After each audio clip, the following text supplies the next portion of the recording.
I chose to study English, Lit and French because the departments here are very good for both those subjects, and I wanted to be just away where I knew that there's a lot of international students come here, which would inevitably improve my languages. The professors, lecturers, everyone's great, especially in the departments that I've been in. They're like a family. Everything's very close-knit and tight, so it's really great.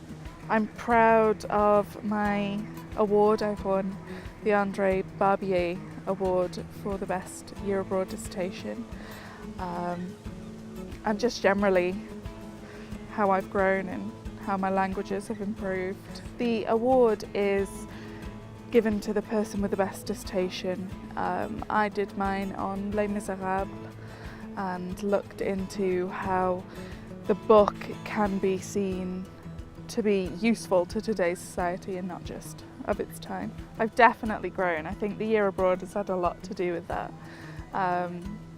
So I'd thoroughly recommend to anybody to do that.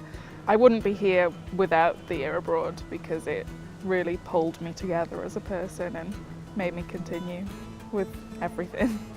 I'm going to Liverpool John Moores to do a PGD teaching French and potentially Spanish.